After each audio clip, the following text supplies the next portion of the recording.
Seja bem-vindo ao canal de Mitologia, onde exploramos fatos interessantes. Hoje, vamos mergulhar na rica história dos povos negros, um dos maiores grupos étnicos do mundo. Essa história encontra eco até mesmo nas escrituras sagradas. Surpreendentemente, a Bíblia traz relatos sobre as origens do povo africano, incluindo seus reis e rainhas de melanina. Neste vídeo, você terá a oportunidade de descobrir curiosidades fascinantes sobre os ancestrais bíblicos dos povos negros e africanos. Fique à vontade para compartilhar seus pensamentos nos comentários e inscrever-se no canal. Conforme narrado nas Escrituras, todos os povos contemporâneos são descendentes dos 3 filhos de Noé, Sem, Cã e Jafé. Isso se aplica igualmente às pessoas negras e outros grupos étnicos de pele escura, cuja linhagem camita provém de Cã, um dos filhos de Noé. Cã era irmão de Sem e Jafé, que representam, respectivamente, os povos semitas, como árabes e judeus, e os europeus e asiáticos. Originalmente, o termo camita ou amita se referia às pessoas descendentes de Cã ou Rã, um dos filhos de Noé. De acordo com o livro de Gênesis, após o dilúvio, Noé e seus 3 filhos foram incumbidos de dar continuidade à linhagem humana.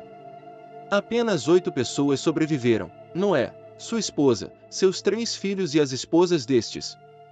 Na Bíblia, Rã, o filho de Noé, é reconhecido como ancestral dos povos africanos e negros. Seu nome é frequentemente associado à descendência que formou essas comunidades. Isso é um lembrete de como as histórias bíblicas ecoam nas culturas e origens diversas ao redor do mundo. A África, de fato, tem uma presença significativa nas narrativas bíblicas. O livro dos Salmos o apresenta como ancestral dos egípcios antigos.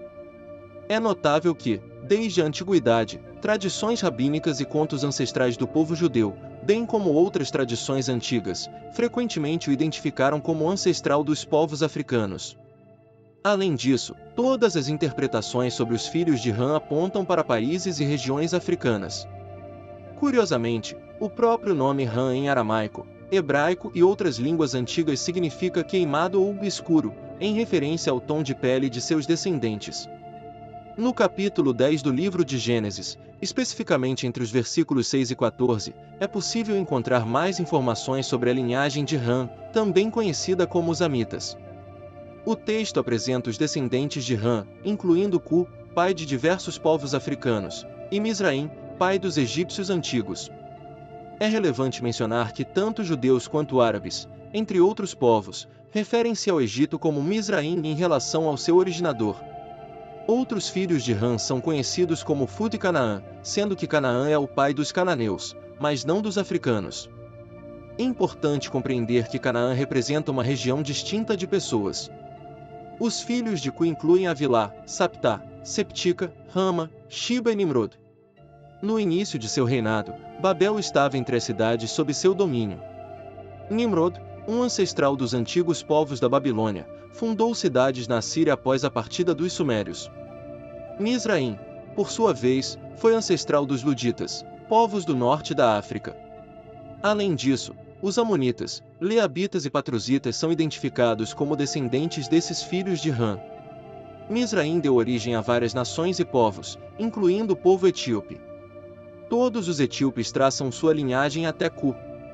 Similarmente, o povo da Líbia também se origina do reino de Cu.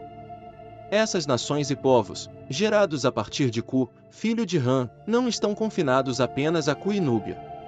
O termo Cu está frequentemente associado a reinos, como o reino de Cu, o reino de Núbia e a antiga civilização suméria. Nimrod, o filho rebelde de Cu, é considerado o progenitor do povo de Samaria. Além disso, os povos do sul da Índia, incluindo os nativos dessa região, são também tidos como descendentes de Cu. Isso se estende a muitos outros grupos africanos, como malianos, quenianos, congoleses e bantus do Gabão. A história dos povos africanos é incrivelmente rica e complexa. É fascinante notar que povos semíticos, como os arameus, árabes e israelitas, se referem ao Egito como Misrai.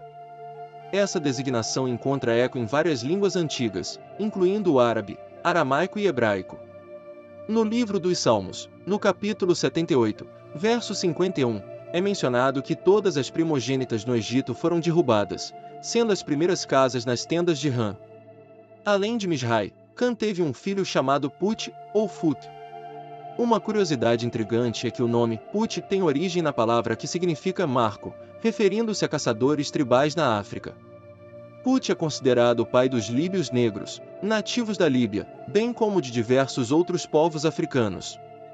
A famosa maldição de Ram e Canaã é um tema que muitas vezes foi interpretado de forma equivocada ao longo da história. No livro de Gênesis, capítulo 9, descreve-se a maldição de Canaã, filho de Ram. O texto relata que, depois de Noé ter ficado bêbado, seu filho Ram não o ajudou e, ao contrário, expôs a situação aos outros irmãos, zombando do pai. Há várias interpretações desse texto, mas o foco deste vídeo não é explorá-las em detalhes. No entanto, é importante compreender que a maldição não recaiu sobre os povos africanos. Noé colocou a maldição sobre Canaã, que habitava o Oriente Médio. Embora possa parecer um castigo exagerado, naquele contexto histórico, o respeito ao pai era algo de grande importância. É essencial esclarecer que Cã e seus 3 filhos, Cu, Misrai e Put, têm suas origens entre os povos africanos. Destacar que os povos negros não foram amaldiçoados é fundamental. A maldição se dirige a Canaã, o ancestral dos cananeus que habitavam o Oriente Médio.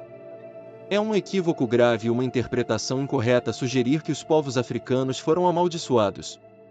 Devemos sempre lembrar que a interpretação do texto bíblico requer sensibilidade e rigor, para evitar perpetuar equívocos históricos e prejudiciais. Cã é, na verdade, o ancestral de uma variedade de grupos e culturas, mas a maldição não recaiu sobre os povos africanos em geral. A localização exata da tumba de Cã permanece incerta. De acordo com teorias e estudos, pode estar na região etíope ou até mesmo em Núbia. Alguns sugerem que poderia estar na Mesopotâmia, terra dos Sumérios. Entretanto, muitos concordam que a tumba de Cã está na África, mais precisamente no Sudão ou na Etiópia. Alguns até aventuram a ideia de que ele poderia ter sido enterrado no Egito. Isso é intrigante, dada a riqueza de mistérios do Egito, onde sepultamentos de 3 ou 4 mil anos atrás ainda estão sendo descobertos. O livro do Jubileu oferece mais informações sobre a antiguidade de Cã e eventos envolvendo a família de Noé, bem como as 3 linhagens, a de Cã, a de Sem e a de Jafé. Nesse antigo manuscrito judaico, que foi considerado verídico na época de Cristo e tem relatos anteriores, é mencionado que Cã desaprovou a decisão de seu filho mais jovem, Canaã, de viver na terra de Sem, que é conhecida como Israel atualmente. O livro de Jubileus relata que Cu e Misrai, irmãos de Canaã, juntamente com seu pai, Ram, também não concordaram com a decisão de Canaã. Eles não aprovaram a ideia de Canaã de se estabelecer na terra de Sem. No livro, é descrito que eles foram a Canaã e o instaram a deixar aquela terra, acreditando que as terras africanas eram destinadas aos descendentes de Ram.